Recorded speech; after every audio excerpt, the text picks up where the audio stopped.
conosco o doutor oncologista reconhecido nacional e internacionalmente através de pesquisa clínica da Oncosite, uma empresa que fica junto ao Instituto de Oncologia de Ijuí. Dr. Fábio Frank, que inclusive estava nos devendo essa visita, né, doutor? Bom dia. Bom dia, há muito tempo, né? Então, Fazia tempo já, né? prazer poder estar aqui pessoalmente e presenciar esse belo estúdio aqui no centro da nossa cidade. Nós conversamos muito lá durante a Expo Fest, né, no ano passado, e desde lá eu vinha cutucando o senhor, né? Disse, tem que ir lá, né? Acho que estávamos esperando uma ocasião, um momento especial, como esse, né, da aprovação do projeto de lei da pesquisa clínica.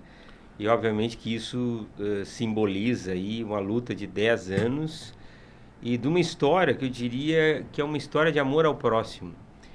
Porque essa história começou aqui em Ijuí, começou pela pessoa querida do nosso paciente Afonso Haas, que deixou para nós não só uma história de coragem, como ele enfrentou a doença, mas também até de altruísmo no momento em que ele, como paciente de câncer, sabendo, né, que era uma doença que tinha um prognóstico de sobrevida pequeno, na ocasião do diagnóstico ele teria poucos meses de vida, mas que conseguiu sobreviver 5 anos, graças à participação em protocolos de pesquisa clínica, sugeriu e nos auxiliou a levar essa demanda até a senadora Ana Amélia Lemos. Isso há 10 anos atrás? Isso há 10 anos atrás. 2014. 2014.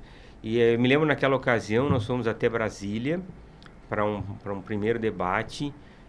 Em inúmeras ocasiões, o Afonso nos acompanhou, eu e o Dr. Aníbal Nogueira, numa viagem que foi, eu diria, emocionante, porque naquele momento a gente não tinha dimensão de que nós estávamos plantando uma semente que poderia colher frutos para todos os pacientes brasileiros. E eu falo todos porque a gente não está falando aqui só dos pacientes com câncer. Nós estamos falando de pacientes com doenças raras, de crianças com doenças raras, que muitas vezes não tem nenhuma opção terapêutica, nenhum medicamento. E que tem a única chance de melhorar a sua qualidade de vida através de tratamentos inovadores. E que não chegavam ao Brasil porque o nosso processo de aprovação regulatória é muito demorado.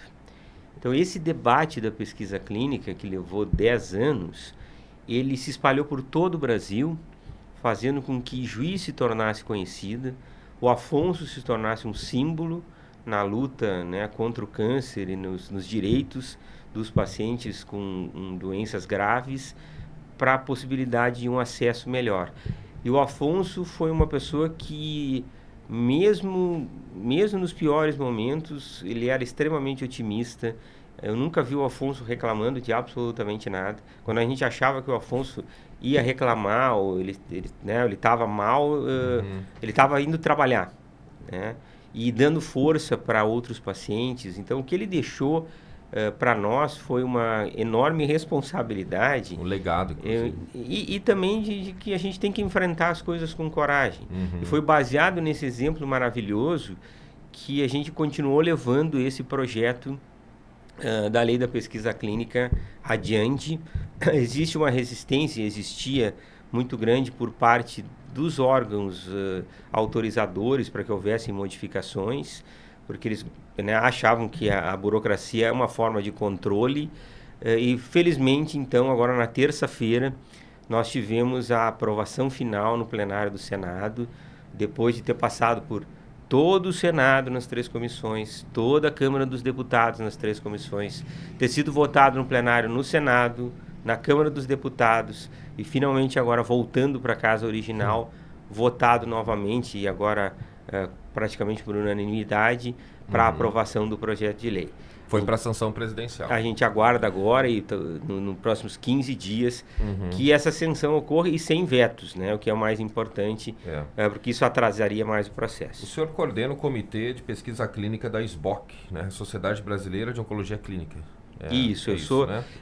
Na SBOC eu já tenho uma participação desde 2017, onde eu fui vice-presidente para a pesquisa clínica, a convite então do presidente, Dr. Sérgio Simon, que é um oncologista renomado do Hospital Albert Einstein, e depois eu continuo participando em várias posições da diretoria. Atualmente eu sou o coordenador do Comitê de Pesquisa Clínica. O senhor fala que a lei cria um marco regulatório para as pesquisas clínicas que traz mais segurança jurídica aos centros envolvidos e possibilidade de prazos bem definidos, além de diminuir burocracias.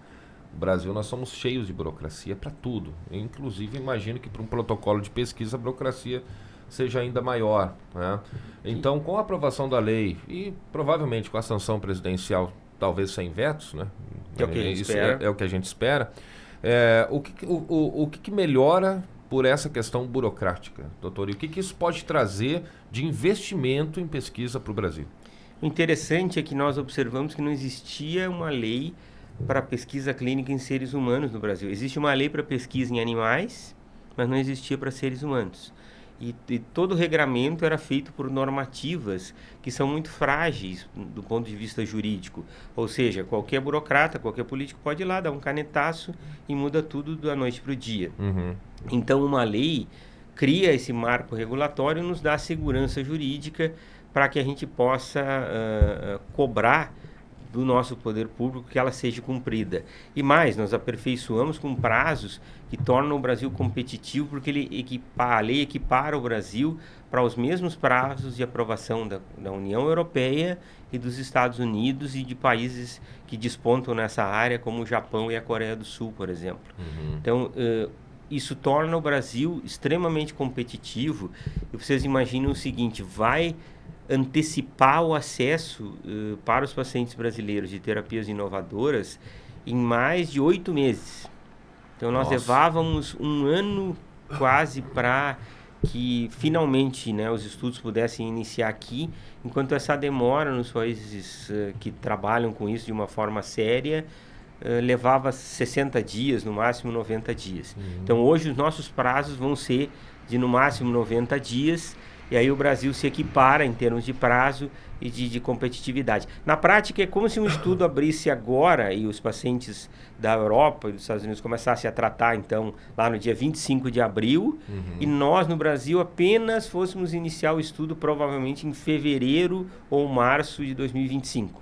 Então, imagina, um ano de oportunidades perdidas e de pacientes que poderiam ter a possibilidade de receber o tratamento, mas não recebiam, simplesmente porque existia uma duplicidade de aprovações. Então, aprovava num comitê, tinha que aprovar novamente o mesmo projeto, né, a mesma aprovação dupla, que era sem sentido. Brasil, né?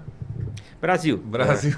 É a nossa jabuticaba, né? Que a gente sempre brinca que só exato. existe aqui, né? O senhor que participa de congressos internacionais já vive essa experiência da agilidade, né, de outros países, que a gente agora com essa lei pode ter aqui também. E o interesse que a comunidade internacional tem no Brasil, porque vejam, hoje se fala muito sobre diversidade étnica. E nós estamos, né, inclusive aqui em Juí. E o Brasil é celeiro nisso, porque nós temos hoje uma população com uma enorme diversidade. Outra coisa, nós somos um grande mercado consumidor, nós somos a 8ª maior economia do mundo, então existe um interesse muito grande de investimentos no Brasil. E a gente estima que com a aprovação do projeto de lei, o Brasil deva receber investimentos diretos 3 bilhões de reais por ano, beneficiando mais de 55 mil novos pacientes a cada ano. Isso é uma diferença brutal. Em investimentos indiretos, a gente estima mais de 5 bilhões. Porque vamos trazer para a nossa realidade aqui. Nosso centro de pesquisa, ele movimenta para a nossa cidade, não só leva o nome de Juí, né, para o Brasil e para todo o mundo, e hoje Juí é conhecida pela nossa pesquisa, mas também movimenta comércio, movimenta restaurantes, o setor de alimentação, o setor hoteleiro, o setor de transportes, né, movimenta a economia que existe em torno disso, de pacientes e pessoas que trabalham com pesquisa clínica, que vêm até Ijuí e que às vezes permanecem a semana inteira aqui trabalhando. Pois é. A Oncosite, ela tem, dezenas e centenas já de protocolos de pesquisa encaminhados, protocolos abertos já, e ainda, mesmo assim, vocês trabalham na busca sempre por ter mais pacientes também, né, doutor? Para participar das pesquisas, enfim, né? Eu diria que desde que nós inauguramos, né, o nosso novo belas instalações do Instituto de Oncologia de Juí há mais de 2 anos e meio, o nosso número de pacientes e de estudos dobrou de tamanho. Tamanha a procura, porque hoje eles vão encontrar não só um atendimento qualificado com uma equipe médica com mais de 6 especialistas, mas também enfermeiras, farmacêuticas, e o acesso, que é o mais importante, a tratamentos que eles não teriam na rede pública, na rede pública e nem mesmo na rede privada. Eu tenho casos aqui de alguns tratamentos que estão aprovados nos Estados Unidos e não estão aprovados ainda no Brasil, mas que pela pesquisa a gente tem o direito de poder aplicá-los aqui, então dando esse acesso em primeira mão para os pacientes de Juí e de toda a região. E isso, óbvio, faz toda a diferença na vida do paciente, porque a gente está falando aqui de doenças que às vezes não podem esperar a chegada de um remédio. O câncer não pode esperar, né? É um negócio impressionante. Nem as doenças graves, né? graves. E o câncer, principalmente, porque a gente tem observado que, com a nossa mudança de vida contemporânea, com uma vida acelerada, a incidência de câncer também vem aumentando. E, obviamente, nós precisamos estar preparados para isso. Nós vemos hoje, por exemplo, a crise na questão de assistência à saúde, como a crise do IPERX, né, do IP Saúde, por exemplo. Então, cada vez fica mais complicado, porque a equação não fecha. Você tem tratamentos cada vez mais caros e o acesso se torna cada vez mais difícil. Então, esse, sem dúvida, é uma maneira de você facilitar esse acesso. E no momento que nós temos uma lei aprovada, aumenta a perspectiva da participação do Brasil em estudos que até então nós não tínhamos condição de receber porque o nosso prazo era inadequado. E aí já dobrou o número de protocolos abertos pela Oncosite, agora com a aprovação dessa lei e daqui a pouco a sanção presidencial, o Brasil está preparado para ter ainda mais pesquisadores, que eu sei também, o doutor Aníbal esteve aqui esses dias e nos contou que veio médicos oncologistas fazer uma espécie de especialização aqui na Oncosite. Vocês recebem, né, esses médicos de outras partes do Brasil para se especializar em pesquisa clínica, porque para isso aumentar no Brasil, para ter mais centros de pesquisa clínica, mais pesquisadores. Sim, justamente por essa demanda. E esse foi um pedido da própria Sociedade Brasileira de Oncologia Clínica para mim, que desde 2018, então, nós desenvolvemos um programa de capacitação de oncologistas jovens em pesquisa clínica. Então, nós recebemos pacientes da região norte, da região nordeste, de todas as regiões do Brasil.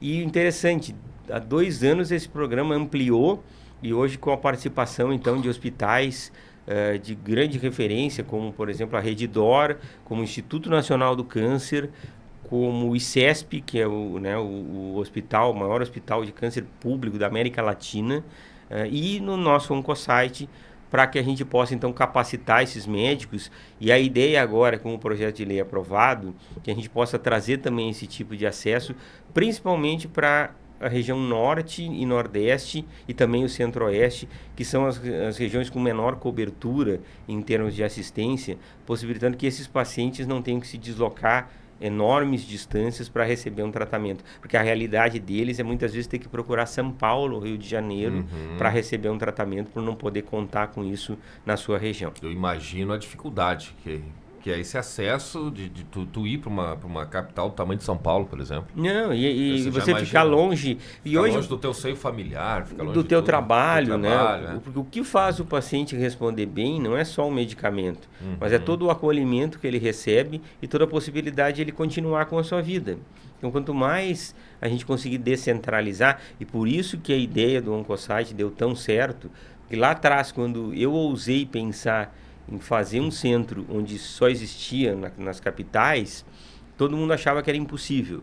E aí a gente mostrou que não, que essa é uma tendência mundial e que, na verdade, nós conseguimos antecipar em vários anos algo que se mostra extremamente necessário e útil, que é poder você estar aqui, próximo da nossa população. E eu me orgulho muito de estar fazendo isso pela nossa cidade, pela nossa região. Não esquecendo, eu nasci em Juí, né, minha família é aqui de Juí, e eu voltei para cá com esse compromisso de poder ajudar as pessoas da minha população. Muito bem. Então, aprovado no Senado Federal, projeto de lei sobre pesquisa clínica em humanos. Às vezes o tema, né, da lei pode gerar uma certa curiosidade. Poxa, pesquisa clínica em humanos, né? A gente não está falando aqui, como o Dr. Fábio Frank falou, somente no tratamento do câncer, mas em outros tipos de doenças. É só Né? o exemplo clássico é o seguinte, ó, cada um que está nos ouvindo agora pensa o seguinte, que remédio você toma para pressão alta, para diabetes, Todo mundo está tomando um remedinho aí. para gripe, para ansiedade, para dor de cabeça, todos esses medicamentos passaram pela pesquisa clínica antes de serem aprovados. Porque aí a gente avalia não só a eficácia, mas a segurança, né, de que ele não possa causar nenhum efeito colateral mais grave. Então, quando a gente lê a bula, próxima vez que, né, vocês lerem a bula, vocês lembrem que esse é o trabalho que nós da Oncosite estamos fazendo lá, de registrar tudo isso, para que a gente possa ter certeza de, antes do remédio ser comercializado, ele tenha a eficácia e a segurança que nós precisamos, para que ele não traga nenhum malefício para a população. Basicamente é isso. Trocando por miúdos é isso, né, doutor? É isso. Então, eu posso viver sem remédio? Bom, a expectativa de vida há 50 anos atrás no Brasil, talvez fosse de 50 anos de idade. Hoje nós estamos chegando aí próximo aos 80 anos de expectativa de vida. E graças ao quê? Nós não morremos mais de doenças infecciosas. Então, hoje nós temos antibióticos, nós temos vacinas, nós temos medicamentos altamente eficazes. Nós já não morremos mais tanto de doenças cardiovasculares. Então, o câncer acabou se tornando uma das principais causas de morte e deve ser a principal causa de morte já na próxima década. Então, nós precisamos aprimorar também tratamentos para câncer. E já aprimoramos. Tem alguns tipos de câncer que, quando eu terminei a minha especialização, a gente não tinha nenhuma opção terapêutica e o paciente morria em poucos meses. E hoje eu tenho esses mesmos pacientes vivendo há mais de 7, 8 anos, porque conseguiram passar por um tratamento e receber um tratamento inovador. Isso é transformação e isso realmente é algo que vai fazer com que muito em breve seja muito comum que a gente fale numa expectativa de vida aí que vai chegar aos 90 anos. Olha aí, que legal. Dr. Fábio Frank, médico oncologista, doutor oncologista, responsável, diretor clínico da Oncosite e diretor do Instituto de Oncologia de Juí, nos falando então sobre o projeto de lei sobre pesquisa clínica que foi aprovado no Senado em 2 turnos, né? Votação simbólica ali no Senado, vai para a sanção presidencial e o presidente pode vetar alguns trechos do projeto ou não, né? Ou sancionar da forma como chega à mesa dele. Acredito que o presidente vai sancionar isso e é muito comemorado pela classe médica, pela classe de pesquisadores, e Juí tem, então, um dos maiores centros de pesquisa clínica no tratamento do câncer do Brasil. Dr. Fábio Frank, obrigado pela sua vinda aqui, viu? Sempre bom conversar com o senhor. Obrigado. E para finalizar, não posso deixar de dar o meu agradecimento especial à senadora Ana Amélia Lemos, né, que foi quem teve a coragem de apresentar esse projeto há 10 anos atrás no Senado Federal, ao nosso querido deputado Pedro Westphalen, que também, de uma maneira extremamente sensível, conseguiu entender que era necessário que ele passasse na aprovação final na Câmara dos Deputados, e ele conseguiu. E eu quero fazer um agradecimento especial também ao nosso cidadão ijuense, o nosso amigo Marco Aurélio Ferreira. O Marco foi chefe de gabinete da senadora Ana Amélia. Ele acompanhou todo o processo lá desde o início, da idealização de um projeto de lei. E agora, nesse momento, quando ele estava praticamente parado na Câmara dos Deputados há 3 anos, né, ele conseguiu, através de uma articulação política brilhante, também colocar esse projeto nas mãos do deputado Pedro Westphalen para que esse projeto fosse aprovado. E, finalmente, mandar um beijo, um carinho todo especial para a família do nosso querido paciente Afonso Haas. O Afonso, né, eu sei no lugar especial que ele se encontra agora, ele está comemorando junto com a gente, mas um beijo no coração aí da Mirta, da sua esposa, dos seus filhos, de todos os seus familiares, e aqui o meu muito obrigado de coração por esse exemplo maravilhoso que ele deixou e que agora vai colher frutos para muitos pacientes de todo o Brasil. Doutor, obrigado, tá? Bom trabalho. Obrigado, querido. Bom trabalho.